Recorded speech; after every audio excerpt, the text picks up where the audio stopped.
وأسروا قولكم أو اجهروا به إنه عليم بذات الصدور. الحمد لله رب العالمين والعاقبة للمتقين ولا عدوان إلا على الظالمين. نصلي ونسلم على أشرف الأنبياء والمرسلين أما بعد. الفائزين برضا الله. يا أيها الناس أوصيكم أولا بتقوى الله. يا أيها الذين آمنوا اتقوا الله حق تقاته ولا تموتن إلا وأنتم مسلمون. أعوذ بالله من الشيطان الرجيم. بسم الله الرحمن الرحيم. إنا بلوناهم كما بلونا أصحاب الجنة إذ أقسموا ليصرمنها مصبحين ولا يستثنون. ഏറ്റവും സ്നേഹബഹുമാനമുള്ള സഹോദരങ്ങളെ, സഹോദരിമാരെ, അള്ളാഹുവിനെ ഭയപ്പെട്ടും അവന് വഴിപ്പെട്ടും യഥാർത്ഥ മുത്തഖീങ്ങളായി മുഖ്ലിസുകളായി ജീവിതത്തെ ചിട്ടപ്പെടുത്തണമെന്ന് ഏവരോടും ഏറെ ഗൗരവത്തോടെ സ്വന്തത്തെ മറക്കാതെ ഓർമ്മപ്പെടുത്തുകയാണ്. അള്ളാഹു അതിന് നമുക്ക് ഏവർക്കും തൗഫീഖ് നൽകി അനുഗ്രഹിക്കുമാറാവട്ടെ. രോഗം കൊണ്ട് പ്രയാസപ്പെടുന്ന ധാരാളം ആളുകളുണ്ട്. അള്ളാഹു തആല ശമനം നൽകുമാറാവട്ടെ. മരണപ്പെട്ടു പോയവർക്ക് അള്ളാഹു മഗ്ഫിറത്ത് മർഹമത്ത് നൽകുമാറാവട്ടെ. വിശുദ്ധ ഖുർആൻ പഠിക്കാനും അത് ജീവിതത്തിൽ പകർത്താനും അങ്ങനെ ആ വിശുദ്ധ ഖുർആനിന്റെ ഷഫാഅത്ത് ഏറ്റുവാങ്ങുന്ന യഥാർത്ഥ സ്വാലിഹീങ്ങളിൽ അള്ളാഹു നമ്മയൊക്കെ ഉൾപ്പെടുത്തി അനുഗ്രഹിക്കുമാറാവട്ടെ. ആമീൻ. പ്രിയപ്പെട്ട സഹോദരങ്ങളെ, കഴിഞ്ഞ ക്ലാസ്സിൽ നാം മനസ്സിലാക്കിയത് മഹാനായ മുഹമ്മദ് നബി സല്ലല്ലാഹു അലൈഹി വസല്ലമ തങ്ങളെ ആക്ഷേപിക്കുകയും പ്രിയപ്പെട്ട പ്രവാചകന്റെ ദഅവത്തിനെ തടസ്സപ്പെടുത്തുകയും ആക്ഷേപിക്കുകയും ഒക്കെ ചെയ്ത അവിശ്വാസികളാകുന്ന ആളുകളെ കുറിച്ച് അല്ലാഹു തആല നബിയോട് പറഞ്ഞു, നബിയെ, തീർച്ചയായും ആരാണ് പിഴച്ചുപോയവർ, ആരാണ് സന്മാർഗികൾ, നല്ലവണ്ണം അള്ളാഹുവിന് അറിയാം. തുടർന്ന് നബി സല്ലല്ലാഹു അലൈഹി വസല്ലമയോട് അല്ലാഹു തആല പറഞ്ഞത്, ഒന്ന്, ഫലാ തുതഇൽ മുകദ്ദിബീന, വ്യാജമാക്കുന്നവരെ നീ അനുസരിക്കരുത് എന്നതാണ്. ഇതിൽ നിന്ന് നമുക്ക് കിട്ടുന്ന മഹനീയമായ ഒരു പാഠം, ഒരുപാട് മുകദ്ദിബീങ്ങളാകുന്ന ആളുകളുണ്ട്. വിശുദ്ധമായ ഇസ്ലാമിനെ ആക്ഷേപിച്ച് ഇസ്ലാമിന്റെ സംസ്കാരങ്ങളെയും ആദർശങ്ങളെയും കൊച്ചാക്കി അതൊന്നും ശരിയല്ല, അതൊന്നുമില്ല എന്ന് പറഞ്ഞ് നടക്കുന്ന ആളുകൾ, എക്സ് മുസ്ലിമീങ്ങളും അതുപോലെ നിരീശ്വര നിർമ്മിത പ്രസ്ഥാനക്കാരൊക്കെയുണ്ട്. അത്തരം ആളുകളെ ഫലാ തുതഇൽ മുകദ്ദിബീന, വ്യാജമാക്കുന്ന ആളുകളെ അംഗീകരിക്കരുതെന്ന് നബി സല്ലല്ലാഹു അലൈഹി വസല്ലമക്ക് മാത്രമുള്ള ഒരു ഉത്ബോധനമല്ല. മറിച്ച് അത്തരം മുകദ്ദിബീകളാകുന്ന ആളുകൾ ഉണ്ടാകുമ്പോൾ അത് ഒരിക്കലും ഞാനും നിങ്ങളും അനുസരിക്കാൻ പാടില്ല എന്ന കൃത്യമായിരിക്കുന്ന സന്ദേശം ഈ ആയത്തിലൂടെ അല്ലാഹു സുബ്ഹാനഹു വ തആല നമുക്ക് നൽകുന്നുണ്ട്. തുടർന്ന് അല്ലാഹു പറഞ്ഞത്, വദ്ദൂ ലൗ തുദ്ഹിനു ഫയുദ്ഹിനൂൻ, നീ ആദർശത്തെ മയപ്പെടുത്തിയിരുന്നുവെങ്കിൽ നന്നായിരുന്നു എന്ന് അവർ ആഗ്രഹിക്കും, എന്നാൽ അവരും മയപ്പെടുത്തുമായിരുന്നു. ഇതിൽ നിന്ന് നമുക്ക് കിട്ടുന്ന പാഠം, ലാ ഇലാഹ ഇല്ലല്ലാഹയുടെ വിഷയത്തിൽ ഒരു മയപ്പെടുത്തലും പാടില്ല. എന്ത് പ്രയാസങ്ങൾ സഹിക്കേണ്ടി വന്നാലും, ആരെന്ത് തന്നെ പറഞ്ഞാലും, ലാ ഇലാഹ ഇല്ലല്ലാഹയുടെ വിഷയത്തിൽ ഒരു വിട്ടുവീഴ്ചക്കും സത്യവിശ്വാസികളാകുന്ന ആളുകൾ തയ്യാറാകരുത്. ആരുടെ മുമ്പിലും നാം പഠിക്കുന്ന ഈ കൃത്യമായിരിക്കുന്ന സന്ദേശം പറയുക തന്നെ ചെയ്യണം. അത് തുറന്നു പറയാനുള്ള ചങ്കൂറ്റം നേടിയെടുക്കണം. ലാ ഇലാഹ ഇല്ലല്ലാഹയുടെ വിഷയത്തിൽ, ഇസ്ലാമിക ആദർശത്തിന്റെ വിഷയത്തിൽ ഒരു വിട്ടുവീഴ്ചക്കും തയ്യാറാകരുത് എന്ന മഹത്തായ പാഠമാണ്. തുടർന്ന് 10-ാമത്തെ ആയത്തിലൂടെ ആ അവിശ്വാസികളാകുന്ന ആളുകൾ നബി തങ്ങളെ പരിഹസിക്കുകയും ആക്ഷേപിക്കുകയും കളവാക്കുകയും ചെയ്ത ആ ആളുകളുടെ ചില ലക്ഷണങ്ങൾ അല്ലാഹു തആല പറഞ്ഞു. എന്താണത്? ഒന്ന്, അധികമായി സത്യം ചെയ്യുന്നവരാണ്. അധികമായി സത്യം ചെയ്യുന്നവനും നിന്ദ്യനുമായ ഒരാളെയും നീ അനുസരിക്കരുത് എന്നതാണ്. നമുക്കറിയാം, അമിതമായി സത്യം ചെയ്യുക എന്നത് അത് അവിശ്വാസികളുടെ അടയാളമാണ്. അത്യാവശ്യമായ കാര്യത്തിന് വേണ്ടി മാത്രമേ സത്യം ചെയ്യാവൂ. പലപ്പോഴും നമ്മൾ പല ആയത്തുകളുടെ വിശദീകരണത്തിൽ പറഞ്ഞതാണ്, സത്യം ചെയ്യേണ്ടി വന്നാൽ തന്നെയും അള്ളാഹുവിന്റെ പേരിൽ മാത്രമേ സത്യം ചെയ്യാൻ പറ്റൂ, മറ്റൊരാളുടെ പേരിലും സത്യം ചെയ്യാൻ പറ്റില്ല. എന്നാൽ ചില ആളുകളുണ്ട്, അവിശ്വാസികളാകുന്ന ആളുകൾ, അവരെന്ത് ചെയ്യും? എപ്പോഴും അവരുടെ വർത്തമാനങ്ങളിലൊക്കെ സത്യങ്ങൾ ഇങ്ങനെ പലരുടെയും പലതിന്റെയും പേരിൽ സത്യം ഇങ്ങനെ പറയും. അങ്ങനെ അമിതമായി സത്യം ചെയ്യുന്ന അത്തരം ആളുകളെ നീ ഒരിക്കലും അംഗീകരിക്കാൻ പാടില്ല എന്നാണ് അല്ലാഹു തആല പറയുന്നത്. അത് നമുക്കും ബാധകം തന്നെയാണ്. അത്തരം ആളുകൾ അവിശ്വാസികളാകുന്ന ആളുകളുടെ മുകദ്ദിബീങ്ങളാകുന്ന കളവ് പറയുന്ന വ്യാജന്മാരുടെ അടയാളമാണ് ഏത്? അമിതമായി സത്യം ചെയ്യുക എന്നത്. അതേ പ്രകാരം അല്ലാഹു തആല പറഞ്ഞത് എന്താണ്? മറ്റൊന്ന് പിന്നെ ഹല്ലാഫിൻ മഹീൻ, അല്ലെ? ഹല്ലാഫ് അധികമായി സത്യം ചെയ്യുന്നവർ, മഹീൻ നിസാരനായ ആളുകൾ, നിന്ദ്യന്മാരാകുന്ന ആളുകൾ, ജനങ്ങളുടെ മുമ്പിൽ ഒന്നിനും പറ്റാത്ത വിശുദ്ധമായ ആദർശങ്ങളെ പരിഹസിച്ച് നിന്ദ്യരാകുന്ന ആളുകൾ, അത്തരം നിന്ദ്യരായ ആളുകളെയും അനുസരിക്കരുത് എന്നാണ് അള്ളാഹു പറഞ്ഞത്. മനസ്സിലായില്ലേ? അപ്പൊ അധികമായി സത്യം ചെയ്യുന്നവരെ അനുസരിക്കാൻ പാടില്ല, നിന്ദ്യന്മാരാകുന്ന ആളുകളെ അനുസരിക്കാൻ പാടില്ല, വ്യാജമാക്കുന്ന മുകദ്ദിബീങ്ങളാകുന്ന കളവ് പറയുന്ന ആളുകളെ അനുസരിക്കാൻ പാടില്ല. തുടർന്ന് അള്ളാഹു പറഞ്ഞത് 11-ാമത്തെ ആയത്തിൽ അള്ളാഹു പറഞ്ഞത് കുത്തുവാക്ക് പറയുക, ഏഷണിയുമായി നടക്കുക, അവനെയും അനുസരിക്കാൻ പാടില്ല. നമ്മുടെ നാവാണ് ഏറ്റവും കൂടുതൽ നമ്മെ നരകത്തിലേക്ക് എത്തിക്കുക. നാവ് ഏറ്റവും വലിയ അപകടകരമായ ജീവിയാണ്. ആ നാവ് മുഖേന സ്വർഗത്തിലേക്ക് എത്താൻ കഴിയും. നമ്മുടെ നാവിന് നിയന്ത്രണമില്ലാതെ നാം അഴിച്ചുവിട്ടാൽ അത് മതി നമുക്ക് നരകത്തിലേക്ക് എത്താൻ. നബി സല്ലല്ലാഹു അലൈഹി വസല്ലമ കൃത്യമായി പഠിപ്പിച്ചതാണ്. മനസ്സിലായില്ലേ? ആ നാവ് കൊണ്ട് ഒരാൾക്കും വേദനയുണ്ടാകുന്ന വർത്തമാനം പറയരുത്. അതിൽ വളരെ പ്രധാനമായതാണ് കുത്തുവാക്ക് പറയുക, മറ്റുള്ള ആളുകളുടെ മനസ്സിനെ വേദനിക്കുന്ന വർത്തമാനങ്ങൾ പറയുക. പ്രിയപ്പെട്ട സഹോദരങ്ങളെ, നമ്മൾ അറിയേണ്ടത്, കത്തിക്കൊണ്ടൊരാളെ വെട്ടി മുറിവേൽപ്പിച്ചാൽ, ആ മുറിവ് ഉണങ്ങിയാൽ, അതിന്റെ വേദന മാറിയാൽ ഒരുപക്ഷെ ക്ഷമിക്കാൻ കഴിഞ്ഞേക്കും. പക്ഷേ ചില ആളുകളുടെ മനസ്സുകളിൽ നമ്മൾ ഉണ്ടാക്കിയ മുറിവുകൾ, വാക്കുകൊണ്ടുണ്ടാക്കിയ മുറിവുകൾ മരിച്ചാലും മറക്കൂല ഞാനെന്ന് പറയാറില്ല നമ്മളൊക്കെ മലയാളത്തിൽ. അങ്ങനെ ഒരാളെ കുറിച്ചും കുത്തുവാക്കുകൾ പറയരുത്, അവരെ വേദനിപ്പിക്കുന്ന വർത്തമാനങ്ങൾ പറയരുത്. അത്തരം ആളുകളെ അങ്ങനെ പറയുന്നവരുണ്ടെങ്കിൽ അവരെ അനുസരിക്കാൻ പാടില്ല. കുത്തുവാക്ക് പറയുക എന്നത് വിശ്വാസികളുടെ ലക്ഷണമല്ല, അത് അവിശ്വാസികളാകുന്ന മുകദ്ദിബീങ്ങളാകുന്ന വ്യാജന്മാരുടെ അടയാളമാണ് എന്ന് വിശുദ്ധ ഖുർആൻ പറയാം. മറ്റൊന്ന് അനുസരിക്കരുതെന്ന് പറഞ്ഞത് അറിയാ? ഏഷണിയുമായി നടക്കുന്നവരാണ്. ഇവിടെ കേട്ടത് അവിടെ പറഞ്ഞ്, അവിടെ കേട്ടത് ഇവിടെ പറഞ്ഞ്, അങ്ങനെ അവരെ തമ്മിൽ തെറ്റിച്ച് പരസ്പരം പ്രശ്നങ്ങൾ ഉണ്ടാക്കി. അത്തരം ആളുകൾ ഏതോ ഒരു നല്ല സമയത്ത് പറഞ്ഞ കാര്യങ്ങൾ അത് മൊബൈലിൽ റെക്കോർഡ് ചെയ്ത് പിന്നീട് തെറ്റുന്ന സമയത്ത് അത് പുറത്തേക്ക് കൊണ്ടുവരുന്ന ഒരുപാട് വാർത്തകൾ നമ്മൾ കേൾക്കുകയാണ്. ഇങ്ങനെ ഏഷണിയുമായി നടക്കുന്നവർ പരസ്പരം പിണക്കാൻ, പരസ്പരം തെറ്റിക്കാൻ, പ്രശ്നങ്ങൾ ഉണ്ടാക്കാൻ, അവിടെയുള്ളത് ഇവിടെയും ഇവിടത്തത് അവിടെയും, അവനോടും ഇവനോടും പോയി രണ്ട് മുഖത്തോടുകൂടെ സംസാരിച്ച് പരസ്പരം പ്രശ്നങ്ങളുമായി നടക്കുന്ന ഏഷണിക്കാരെയും നീ അനുസരിക്കരുത്. ലാ യദ്ഖുലുൽ ജന്നത നമാമുൻ, അല്ലാഹുവിന്റെ റസൂൽ പറഞ്ഞതാ.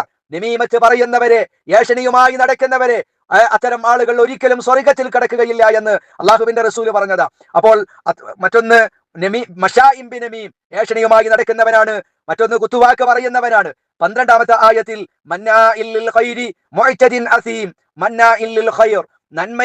നന്മയെ തടയുന്നവരാണ്, നന്മകൾക്ക് തടസ്സം ഉണ്ടാക്കുന്നവരാണ്.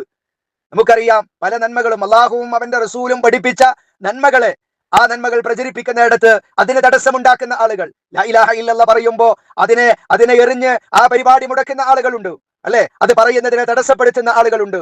പള്ളിയിൽ നമസ്കാരം നിർവഹിക്കുമ്പോൾ അതിനെ തടസ്സപ്പെടുത്തുന്ന ആളുകൾ, പള്ളിയിൽ ഒരുപാട് അള്ളാഹുവിന്റെ റസൂല് പഠിപ്പിക്കാത്ത രീതിയിലുള്ള പലതും ഒച്ചയും ബഹളവും ഉണ്ടാക്കി നിസ്കരിക്കുന്ന ആളുകൾക്ക് പോലും പ്രയാസമുണ്ടാക്കുന്ന ആളുകൾ. ഇങ്ങനെ ഏതൊക്കെ നന്മയുണ്ടോ ആ നന്മകളിൽ നിന്ന് ഏതെങ്കിലും ഒരു നന്മയെ മുടക്കുകയോ തടസ്സമുണ്ടാക്കുകയോ ചെയ്യുന്ന ആളുകളെയും അവരെയും അനുസരിക്കാൻ പാടില്ല എന്നാണ് അള്ളാഹു തആല പറയുന്നത്.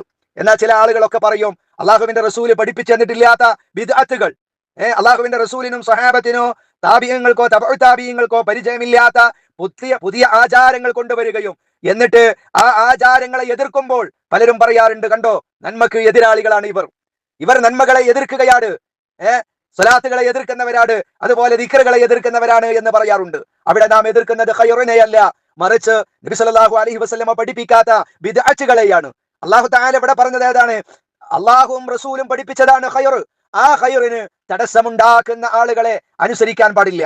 അതേ പ്രകാരം മുഅ്തദിൻ, അതിര് വിട്ട് കടക്കുന്നവൻ, അക്രമിയായ ആളുകളെ, പല നിലക്കും ശാരീരികമായി മറ്റുള്ളവരെ ആക്രമിക്കുന്നവർ, സാമ്പത്തികമായി ആക്രമിക്കുന്നവർ, മാനസികമായി പീഡിപ്പിക്കുന്നവർ, അങ്ങനത്തെ അതിക്രമികളാകുന്ന ആളുകളെയും അനുസരിക്കാൻ പാടില്ല. അതേ പ്രകാരം മസീം, മഹാപാപികളാകുന്ന ആളുകൾ, അള്ളാഹും റസൂലും പഠിപ്പിച്ച ആ മഹനീയമായ ആശയങ്ങളിൽ നിന്ന് വ്യതിചലിച്ച് പൂർണ്ണമായി തെറ്റാണെന്ന് പറയപ്പെടുന്ന ധാരാളം കാര്യങ്ങളുണ്ട്. മഹാപാപം, ഏറ്റവും വലിയ മഹാപാപം ഇന്ന ശിർക ലളുൽമുൻ അലീം, ഏറ്റവും മഹാപാപം ഷിർക്കാണ്, അല്ലെ? ആ അള്ളാഹുവിൽ പങ്കു ചേർക്കലാണ്, അള്ളാഹുവിന് ചെയ്യേണ്ടുന്ന ആരാധന അള്ളാഹു അല്ലാത്തവർക്ക് സമർപ്പിക്കലാണ്, അത് മഹാപാപമാണ്. മാതാപിതാക്കളെ അവരെ വെറുപ്പിക്കുക എന്നത് മഹാപാപമാണ്. അങ്ങനെ ധാരാളം മഹാപാപങ്ങളുണ്ട്. അങ്ങനത്തെ ആ മഹാപാപങ്ങളുമായി നടക്കുന്നവരെയും നീ അനുസരിക്കാൻ പാടില്ല. ഉതുല്ലിം ബഅദ ദാലിക സനീം, അതുപോലെ ക്രൂരനായ ദുഷ്ടനായ ആളുകളെ. അതേ പ്രകാരം സനീം ബഅദ ദാലിക സനീം, കുപ്രസിദ്ധി നേടിയവർ അഥവാ ദുഷ്കീർത്തി നേടിയ ശരിയായ പിതാവില്ലാത്ത ജാരസഞ്ചാരങ്ങളെയും നിങ്ങൾ അനുസരിക്കാൻ പാടില്ല എന്ന് അല്ലാഹു സുബ്ഹാനഹു വ തആല പറഞ്ഞു. പിന്നീട് പറഞ്ഞത്, അപ്പൊ ഇതൊക്കെ ദുസ്വഭാവങ്ങളാണ്, വിശ്വാസികളിൽ ഉണ്ടാകാൻ പാടില്ലാത്ത അടയാളങ്ങളാണ് ഈ ആയത്തുകളിൽ ധാരാളമായി അല്ലാഹു തആല പറഞ്ഞിട്ടുള്ളത്. ഇത് നമ്മുടെ ജീവിതത്തിൽ ഇതൊന്നും ഉണ്ടാകാൻ പാടില്ല. അത്തരം സ്വഭാവങ്ങൾ ഉണ്ടാകരുത്. അത്തരം സ്വഭാവമുള്ളവരെ അനുസരിക്കാനും പാടില്ല. അൻകാന ദാ മാലിൻ വ ബനീൻ, അവൻ സ്വത്തും മക്കളും ഉള്ളവൻ ആയതിനാൽ. അല്ലാഹു സുബ്ഹാനഹു വ തആല ഇവിടെ വളരെ കൃത്യമായി പറഞ്ഞു. മുകളിൽ ധാരാളം അടയാളങ്ങൾ പറഞ്ഞിട്ട് പിന്നീട് അല്ലാഹു സുബ്ഹാനഹു വ തആല പറഞ്ഞത് എന്താ? അൻകാന ദാ മാലിൻ വ ബനീൻ, അവൻ സ്വത്തും മക്കളും ഉള്ളവൻ ആയതിനാൽ. അവർക്ക് ധാരാളം മക്കളുണ്ട്, വലിയ സമ്പന്നനാണ്. നമ്മുടെ നാടുകളിലൊക്കെ നമ്മൾ പലപ്പോഴും കാണുന്നതാണ്. എന്ത്, ഒരു നാട്ടിലുള്ള ഏറ്റവും വലിയ പ്രമാണി സമ്പത്ത് കൊണ്ടും തറവാട് കൊണ്ടും അധികാരം കൊണ്ടും ഒക്കെ ഉന്നതിയിൽ നിൽക്കുന്നവരായിരിക്കും. പക്ഷേ മഹാചമ്മാടിയാണ്, ഈ പറയപ്പെട്ട അടയാളങ്ങൾ ഉള്ളവരാണ്. എന്നാൽ അവനെ അംഗീകരിക്കാനും അവനിക്കെതിരെ അവൻ ചെയ്യുന്നത് തെറ്റാണെന്ന് പറയാൻ പോലുമുള്ള ആണത്തമില്ലാത്തവരാണ് പല ആളുകളും. അവിടെ എന്തുകൊണ്ടാണ്? വലിയ ആളുകൾ തെറ്റുകൾ ചെയ്യുമ്പോൾ നമുക്കറിയാം, വിവാഹവുമായി ബന്ധപ്പെട്ടുകൊണ്ട് നമ്മുടെ നാട്ടിൽ ഒരുപാട് പോക്രിത്തരങ്ങൾ നടക്കുന്നു. പക്ഷെ അതൊരു മഹല്ലിലെ ഏറ്റവും വലിയ ആളുകളാകുമ്പോ, അറിയപ്പെട്ട ആളുകളാകുമ്പോ, വലിയ മുതലാളിമാരാകുമ്പോ നാട്ടിലുള്ള ആരും അതിനെതിരെ ശബ്ദിക്കുകയില്ല. പക്ഷെ ആ നാട്ടിലുള്ള ഏതെങ്കിലും ഒരു പാവപ്പെട്ട മനുഷ്യനാണ് ഇതേപോലെ എന്തെങ്കിലും കാര്യങ്ങൾ വിവാഹവുമായി ബന്ധപ്പെട്ടോ അല്ലാതെയോ ഇത്തരം കാര്യങ്ങൾ ചെയ്യുന്നതെങ്കിലോ അതിനെ എതിർക്കാനും അവനെ ആക്ഷേപിക്കുവാനും അത് ബഹിഷ്കരിക്കുവാനും ഒക്കെ ധാരാളം ആളുകൾ ഉണ്ടാകും. എന്നാൽ ആ നാട്ടിലെ പ്രമാണിമാരാണ് ചെയ്യുന്നതെങ്കിൽ അതിനെതിരെ ഒരു അക്ഷരം പണ്ഡിതന്മാര് പോലും പറയില്ല. നാട്ടിലെ പണ്ഡിതന്മാര് പോലും ഖാദിമാര് പോലും അതിനെതിരെ ശബ്ദമുയർത്തുകയില്ല. എന്തുകൊണ്ട്?